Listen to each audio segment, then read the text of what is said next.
پس منظر کے خلاف کوٹ کرتی ہے، قرآن مجید کی آیت کا حوالہ دیتی ہے اور کوٹ کرتی ہے، لیکن یہ پس منظر کے خلاف ہے۔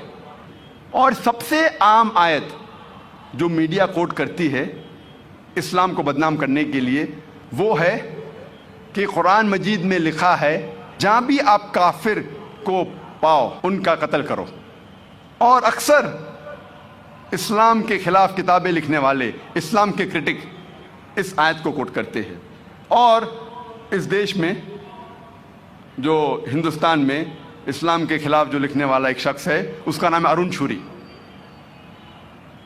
آپ نے اس کے بارے میں سنا ہوگا۔ وہ بھی اپنی کتاب میں لکھتا ہے ورلڈ آف فتواز میں، وہ حوالہ دیتے ہیں قرآن مجید کا، سورہ توبہ سورہ نمبر 9 آیت نمبر 5۔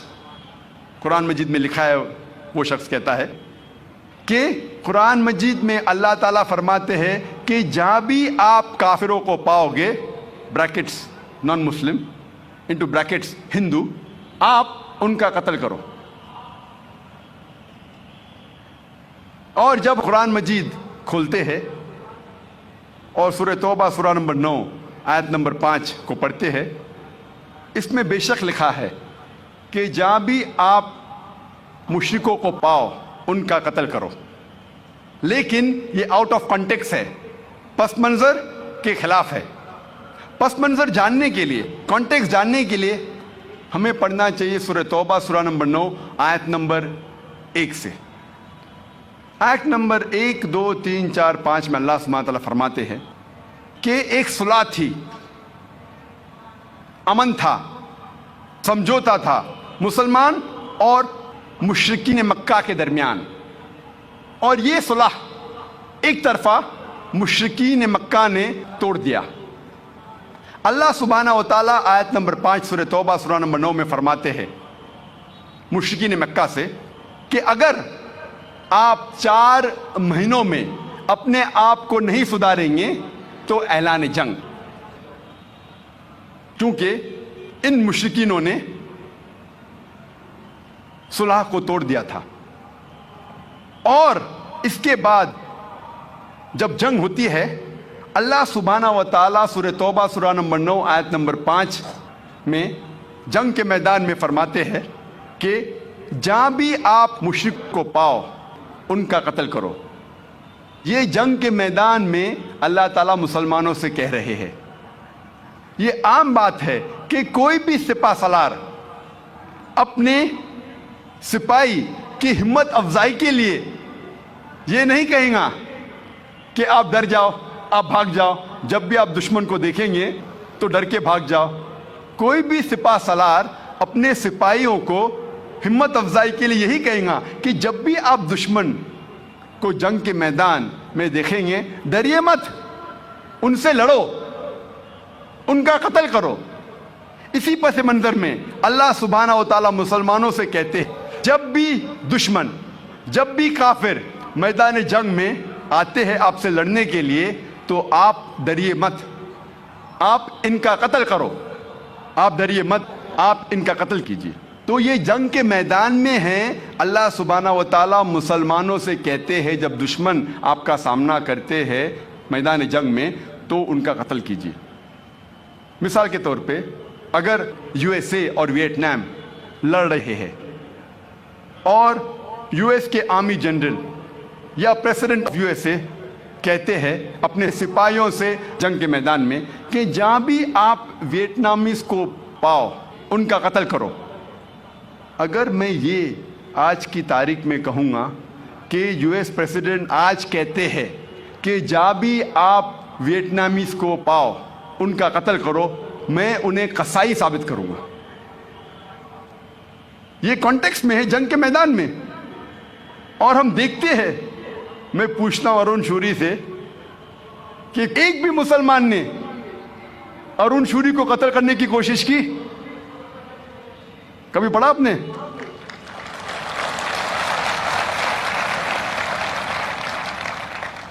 اگر یہ سچ ہوتا تھا تو کیا ارون شوری زندہ بچتا تھا ہندوستان میں؟ اسی سے ثابت ہوتا ہے قرآن مجید میں کہیں نہیں لکھا ہے. اللہ تعالیٰ کبھی بھی نہیں کہتے کہ جا بھی آپ کافر کو پاؤ ان کا قتل کرو. یہ جنگ کے میدان میں ہے، جب آپ سے لڑنے آ رہے ہیں تو آپ ڈریے مت، ان کا قتل کیجئے. اور ارون شوری اپنی کتاب میں سورہ توبہ سورہ نمبر 9 آیت نمبر 5 سے جم کرتا ہے آیت نمبر 7 پر. کوئی بھی عام آدمی یہ سمجھ جائے گا کہ آیت نمبر 6 میں اس کے بیماری کا حل ہے، ارون شوری کے بیماری کا حل ہے. آیت نمبر 6 میں اللہ سبحانہ و تعالیٰ فرماتے ہیں کہ اگر دشمن، اگر مشرک آپ سے صلح چاہتے ہیں، امن چاہتے ہیں، تو صرف انہیں چھوڑ مت دیجیے، لیکن ان کو حفاظت کے ساتھ ایک محفوظ جگہ لے جا کر چھوڑیے. آج کے تاریخ میں سب سے رحم دل سپہ سالار یہ کہیں گا اپنے سپاہیوں سے اگر دشمن امن چاہتا ہے تو اسے چھوڑ دو.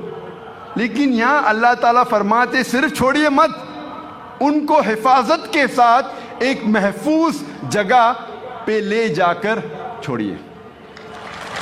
اور جتنے بھی آیت آپ دیکھیں گے قرآن مجید میں جہاں لکھا ہے کہ جنگ کے میدان میں کافروں کا قتل کرو، اس کے فوراً بعد لکھا ہے کہ امن اور بہتر ہے، صلح اور بہتر ہے، پیس از بیٹر. یہ ایک دوسرا طریقہ ہے جو میڈیا استعمال کرتی ہے اسلام کو بدنام کرنے کے لیے. تیسرا طریقہ، میڈیا اسلام کے بارے میں ایسی چیزیں بیان کرتی ہے جو اسلام میں موجود ہی نہیں ہیں. These things are alien to Islam. اور کئی بار میڈیا یہ کہتی ہے کہ اسلام انسانیت کے لیے زحمت ہے، اور کئی بار میڈیا اسلام کے تعلیمات کو ایسے طریقے سے پیش کرتی ہے، یہ تعلیمات اسلام میں موجود ہے لیکن اس طریقے سے پیش کرتی ہے جیسے یہ انسانیت کے لیے ایک مسئلہ ہے، یہ انسانیت کے لیے زحمت ہے. اور اگر ہم ان تعلیمات کو سمجھیں گے تو ہمیں پتہ لگتا ہے کہ یہ تعلیمات حالانکہ رحمت ہے، زحمت نہیں. یہ مسئلہ نہیں ہے، انسانیت کے مسائل کا حل ہے. مثال کے طور پہ میڈیا کہتی ہے مسلمز آر فنڈامنٹلسٹ، مسلمان بنیاد پرست ہے. بنیاد پرست کی معنی کیا ہے؟ What is the meaning of the word fundamentalist? بنیاد پرست وہ شخص ہے جو بنیادی باتوں پر عمل کرتا ہے. اور اگر ایک انسان کو اچھا میتھمیٹیشین بننا ہے تو اس کے لیے فرض ہے کہ وہ میتھمیٹکس کے بنیادی باتوں کو جانے اور اس پر عمل کرے. جب تک وہ میتھمیٹکس کے میدان میں، میتھمیٹکس کے شعبے میں بنیاد پرست نہیں ہے، تب تک وہ اچھا میتھمیٹیشین بن ہی نہیں سکتا. اگر کوئی شخص کو اچھا سائنٹسٹ بننا ہے، اس کے لیے ضروری ہے کہ وہ سائنس کے میدان کی بنیادی باتوں کو جانے اور اس پر عمل کرے. جب تک وہ سائنس کے میدان میں بنیاد پرست نہیں بنتا ہے، تب تک وہ اچھا سائنٹسٹ بن ہی نہیں سکتا. ہم سب بنیاد پرست کو ایک ہی لاٹھی سے نہیں ہانک سکتے. We cannot paint all fundamentalists with the same brush. ہمیں تحقیق کرنا چاہیے کہ وہ کس میدان میں بنیاد پرست ہے، کس شعبے میں بنیاد پرست ہے. مثال کے طور پہ اگر کوئی شخص بنیاد پرست چور ہے، اس کا پیشہ ہے چوری کرنا، وہ شخص معاشرے کے لیے اچھا انسان نہیں، وہ ایک اچھا بنیاد پرست نہیں ہے. دوسرے اور ایک بنیاد پرست ڈاکٹر ہے جس کا پیشہ ہے ہزاروں انسانوں کی جان بچانا. یہ شخص معاشرے کے لیے اچھا انسان ہے، یہ اچھا بنیاد پرست ہے. اسی لیے کوئی بھی بنیاد پرست کو لیبل دینے کے پہلے، لقب دینے کے پہلے ہمیں تحقیق کرنا چاہیے کس میدان میں وہ بنیاد پرست ہے. میں ایک بنیاد پرست مسلم ہوں، I am a fundamentalist Muslim and I am proud to be a fundamentalist Muslim. میں ایک بنیاد پرست مسلمان ہوں اور مجھے فخر ہے کہ میں بنیاد پرست مسلمان ہوں، کیونکہ میں اسلام کی بنیادی تعلیمات کو جانتا ہوں اور کوشش کرتا ہوں ان پر عمل کرنے کی، اور میں جانتا ہوں کہ اسلام میں ایک بھی چیز ایسی نہیں کہی گئی ہے جو انسانیت کے خلاف ہے۔ عام طور پہ اگر آپ تحقیق کریں گے، اسلام میں ایک بھی آیت نہیں ہے، اسلام میں ایک بھی تعلیم ایسی نہیں ہے جو عموماً طور پر انسانیت کے خلاف ہے۔ کچھ تعلیمات غیر مسلمان سمجھیں گے کہ یہ انسانیت کے خلاف ہے، کیونکہ شاید وہ پس منظر کو نہیں جانتے، کانٹیکس کو نہیں جانتے، اس تعلیم کی وجہ کو نہیں جانتے۔ لیکن جب ہم ان کو صحیح تعلیم دیتے ہیں اور اس کی وجہ بتاتے ہیں تو ایک بھی انسان ساری دنیا میں ایک بھی اسلامی تعلیم تو نہیں بتا سکتا جو انسانیت کے خلاف ہے۔ یہ میرا چیلنج ہے، یہ میرا دعویٰ ہے۔ جب ہم آکسفورڈ ڈکشنری پڑھتے ہیں بنیاد پرست کے معنی کے لیے، اس میں لکھا ہے کہ fundamentalist is a person who strictly adheres to the fundamentals اور ڈاکٹرائن آف اینی ریلیجن۔ بنیاد پرست وہ شخص ہے جو کوئی بھی مذہب کی بنیادی باتوں یا اس کی کتابوں پر عمل کرتا ہے پختگی کے ساتھ، اسٹرکٹلی۔ لیکن جب ہم ریوائزڈ ایڈیشن پڑھتے ہیں آکسفورڈ ڈکشنری کا، اس میں لکھا ہے کہ fundamentalist is a person who strictly adheres to the fundamentals اور doctrines of any religion especially Islam. Revised Oxford dictionary میں لکھا ہے کہ بنیاد پرست وہ شخص ہے جو پختگی کے ساتھ کوئی بھی مذہب کے فنڈامنٹلز، بنیادی باتوں یا اس کی کتاب کو پختگی سے عمل کرتا ہے، خصوصاً اسلام۔ یہ الفاظ خصوصاً اسلام، اسپیشلی اسلام، جوڑا گیا ہے ریوائزڈ ڈیفینیشن میں آکسفورڈ ڈکشنری کے۔ جب بھی آپ یہ لفظ بنیاد پرست سنیں گے، فوراً آپ کے ذہن میں آ جائیں گا مسلمان، اور آپ کے ذہن میں آئیں گا مسلمز آر ایکسٹریمسٹ، مسلمان شدت پسند ہے۔ میں کہتا ہوں میڈیا سے، آئی ایم این ایکسٹریمسٹ، میں شدت پسند ہوں۔ I am extremely kind, I am extremely loving, I am extremely merciful, I am extremely honest. میں شدت پسند ہوں، میں انتہا ایماندار ہوں، میں انتہا دیالو ہوں، میں انتہا محبت کرتا ہوں، میں انتہا حق پسند ہوں۔ میں پوچھنا چاہتا ہوں کہ کوئی بھی انسان مجھے یہ ثابت کر سکتا ہے کہ انتہا ایماندار ہونا غلط ہے؟ یہ قرآن مجید میں لکھا ہے۔ ہم آدھا ایماندار نہیں ہو سکتے، ہمیں پورا ایماندار ہونا چاہیے۔ We can't be partially honest. جب ہمارا فائدہ ہے تو ہم ایماندار ہیں، نہیں تو ہم بے ایمان ہیں۔ قرآن مجید میں لکھا ہے کہ آپ کو ہمیشہ پورا ایماندار ہونا چاہیے۔ اسی لیے میں کہتا ہوں کہ آئی ایم این ایکسٹریمسٹ، میں شدت پسند ہوں، لیکن اس شدتوں کو پسند کرتا ہوں جو انسان کو صحیح راستے پہ لے کے جاتے ہیں۔ انسانیت کے لیے رحمت ہے، نہ کہ زحمت۔ اکثر ہم دیکھتے ہیں کہ مسلمان گھبرا جاتے ہیں اور کہتے ہیں I am not a fundamentalist, میں بنیاد پرست نہیں ہوں، میں شدت پسند نہیں ہوں۔ وہ گھبرا جاتے ہیں۔ میں کہتا ہوں ٹرن دا ٹیبلز اوور، بازی کو پلٹو۔ کب تک آپ ڈریں گے؟ اور ساری دنیا میں میں ہمیشہ کہتا ہوں کہ میں بنیاد پرست ہوں، میں شدت پسند ہوں، اور جب تک آپ بنیاد پرست نہیں ہوگے تب تک آپ اچھے مسلمان بن ہی نہیں سکتے۔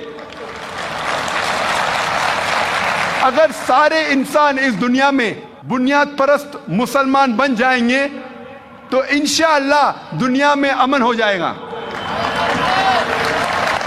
جب میڈیا کہتی ہے اسلام انسانیت کے لیے زحمت ہے. حالانکہ اگر آپ تحقیق کریں گے اور صحیح طریقے سے اسلام کو عمل میں لائیں گے تو اسلام انسانیت کے لیے رحمت ہے. جو میڈیا کہتی ہے کہ یہ فنڈامنٹلسٹ لوگ پرابلم کر رہے, مسئلہ کھڑا کر رہے انسانیت کے لیے, حالانکہ اگر ہر انسان فنڈامنٹلسٹ مسلم, بنیاد پرست مسلمان بن جائے گا تو انسانیت کے سارے مسائل حل ہو جائیں گے.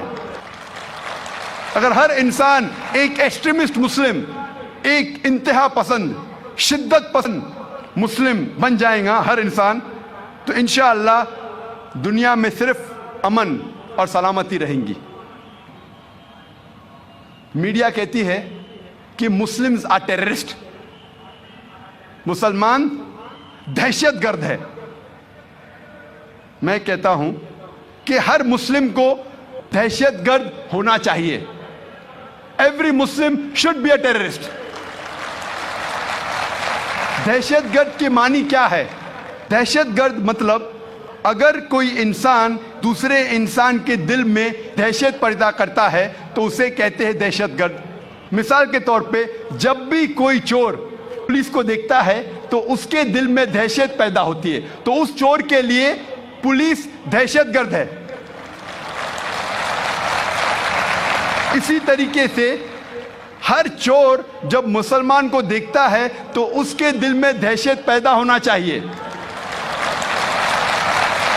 جب بھی کوئی آدمی بلاತ್ಕಾರ کرتا ہے اور مسلمان کو دیکھتا ہے اس کے دل میں دہشت پیدا ہونا چاہیے.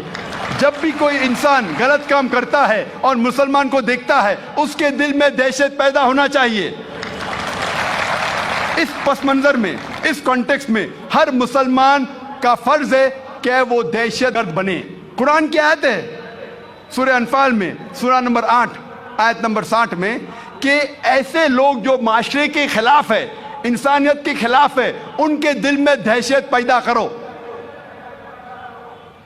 میں جانتا ہوں کہ عام طور پہ دہشت گرد اسے کہتے ہیں جو ایک معصوم انسان کے دل میں دہشت پیدا کرتا ہے. اس کانٹیکسٹ میں, اس پس منظر میں کوئی بھی مسلمان, کوئی بھی معصوم انسان کے دل میں کبھی بھی دہشت نہیں پیدا کرنا چاہیے. صرف وہ لوگ جو انسانیت کے خلاف ہے, مثال کے طور پہ چور, بلاತ್ಕಾರ کرنے والے انسان, ان لوگوں کے دل میں دہشت پیدا کرنا چاہیے. اور کئی بار ہم دیکھتے ہیں کہ ایک کام کے لیے 2 القاب دیے جاتے ہیں. وہی شخص, وہی کام, لیکن 2 القاب. مثال کے طور پہ ہندوستان کو آزادی ملنے کے پہلے, تقریباً 60 سال پہلے, انگریز اس دیش پہ حکومت کر رہے تھے. کئی ہندوستانی اس دیش کے آزادی کے لیے لڑ رہے تھے. یہ لوگ کو انگریز گورنمنٹ کہتی تھی کہ یہ دہشت گرد ہے, دیز آر ٹیررسٹ. لیکن ہم عام ہندوستانی ان لوگوں کو کہتے تھے دیش بھکت, پیٹریوٹس. وہی شخص, وہی کام, 2 ڈفرنٹ لیبلز, 2 القاب. اگر ہم برٹش حکومت, انگریز حکومت کے نظریے سے واقف ہے اور مانتے ہیں کہ ان لوگوں کو ہندوستان پہ حکومت کرنے کا حق تھا, تو ہمیں ماننا پڑے گا کہ یہ لوگ دہشت گرد تھے. لیکن اگر ہم عام ہندوستانی کے نظریے سے واقف ہے اور مانتے ہیں کہ انگریز ہندوستان میں تجارت کرنے آئے تھے, انہیں ہم پہ حکومت کرنے کا کوئی حق نہیں, تو ہم مانیں گے یہ لوگ دیش بھکت تھے, پیٹریوٹ تھے, فریڈم فائٹرز تھے. اسی لیے کوئی بھی لقب دینے کے پہلے ہمیں تحقیق کرنا چاہیے کہ کس وجہ سے وہ آدمی جد و جہد کر رہا ہے, لڑ رہا ہے. اور آج کی پریس کانفرنس میں حیدرآباد کی پریس مجھ سے یہ پوچھ رہی تھی کہ مسلمان ہمیشہ ٹیررسٹ کیوں ہیں. تو میں نے ان سے کہا کہ برٹش حکومت, انگریز حکومت 60-70 سال پہلے بھگت سنگھ کو ٹیررسٹ کہتی تھی. تو اس نے کہا کہتی تھی, آپ اس کو مانتے؟ اس نے کہا نہیں میں نہیں مانتا ہوں. تو میں نے کہا میں بھی نہیں مانتا ہوں کہ بھگت سنگھ ٹیررسٹ تھا. میں بھی نہیں مانتا ہوں کہ بھگت سنگھ دہشت گرد تھا. تو میں نے اس سے پوچھا اس ٹائم جب انگریز کہتے تھے کہ بھگت سنگھ ٹیررسٹ ہے آپ ان کی باتوں کو نہیں مانے, آج جب وہ کہتے ہیں کہ مسلمان ٹیررسٹ ہے آج آپ کیوں ان کی بات کو مانتے ہیں؟ تو وہ رپورٹر ہنسنے لگا. تو میں نے کہا کیونکہ آپ ہندوستان کے بارے میں جانتے ہیں, آپ مسلمان کے بارے میں نہیں جانتے. آپ یہ نہیں جانتے کہ جو western media, American press, British press مسلمان کو ٹیررسٹ کہہ رہی ہے, آپ ان کے بارے میں ان کے پس منظر, ان کے کانٹیکسٹ کو نہیں جانتے, ان کے حالات کو نہیں جانتے. اور آپ ایسی مثال عالمی ہسٹری میں کئی بار دیکھیں گے.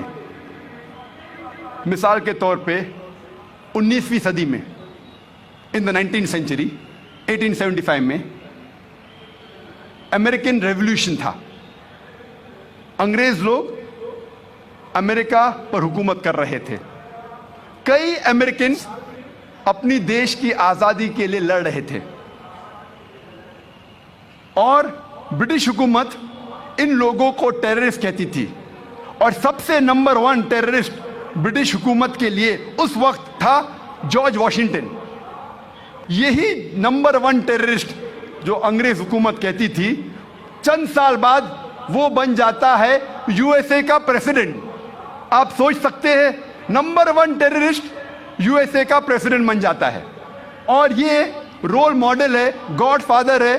باقی سب پریزیڈنٹس جتنے بھی آتے ہیں وہ اسے رول ماڈل سمجھتے ہیں, انکلوڈنگ جارج بش. آپ سوچ سکتے ہیں ٹیررسٹ یو ایس اے کا پریزیڈنٹ, سب سے پہلا پریزیڈنٹ, اور یہ رول ماڈل ہے باقی سب پریزیڈنٹ کے لیے. ایسی مثال آپ کئی پیش کر سکتے ہیں. اور جو لوگ انگریز جب امریکن کو ٹیررسٹ کہتی تھی چند سال پہلے, آج ان کے سب سے پیارے دوست ہیں. انگریز حکومت ٹیررسٹ سے دوستی رکھتی ہے. ایسے کئی مثال آپ دیکھیں گے.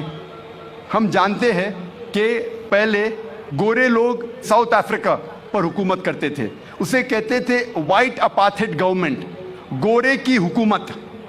اس وقت یہ حکومت نے نیلسن منڈیلا کو پکڑ کے 25 سال سے زیادہ روبن آئلینڈ میں قید رکھا تھا, اور کہتی تھی ساؤتھ افریقہ کا ٹیررسٹ نمبر 1 ہے نیلسن منڈیلا. جب ساؤتھ افریقہ کو فریڈم ملتا ہے فوراً بعد یہ ٹیررسٹ نمبر 1 کو رہا کیا جاتا ہے اور اس کو بنایا جاتا ہے پریزیڈنٹ آف ساؤتھ افریقہ. اور چند سال بعد یہی شخص نیلسن منڈیلا کو ایوارڈ ملتا ہے نوبل پرائز فار پیس. آپ سوچ سکتے ہیں ٹیررسٹ نمبر 1 کو کچھ سال بعد ملتا ہے نوبل پرائز فار پیس. ایسا نہیں کہ وہ پہلے دہشت گرد تھا اور اس نے کچھ برا کام کیا اور بعد میں سدھر گیا اور انسانیت کے لیے اچھا کام کیا. وہی کام کے لیے جسے اسے ٹیررسٹ کہا جاتا تھا, اسی کام کے لیے اس کو ملتا ہے چند سال بعد نوبل پرائز فار پیس. یہ سارا میڈیا کا کھیل ہے. Media can make day into night, black into white, hero into a villain, villain into a hero. رات کو دن کر سکتا ہے میڈیا. چور کو ہیرو بنا سکتا ہے, اچھے کو برا بنا سکتا ہے, برے کو اچھا. کون سا میڈیا پاور میں ہے اس طریقے سے اس کو لقب دیا جاتا ہے. تو اسی لیے جو بھی آپ لقب کسی سے سنتے ہیں اسے مان مت لو, تحقیق کرو کس وجہ سے وہ شخص, وہ انسان جد و جہد کر رہا ہے, کس وجہ سے وہ انسان لڑ رہا ہے. تو میری درخواست ہے سارے انسانوں سے, سارے غیر مسلمانوں سے, کہ کم از کم آپ بلائنڈلی آنکھ بند کر کے جو بھی آپ کو سننے میں آتا ہے اسے مان مت لو. قرآن مجید میں لکھا ہے سورہ حجرات میں سورہ نمبر 49 آیت نمبر 6 میں, جب بھی کوئی چیز آپ کے پاس آتی ہے, کوئی بھی کچھ کہتا ہے, اس کی تحقیق کرو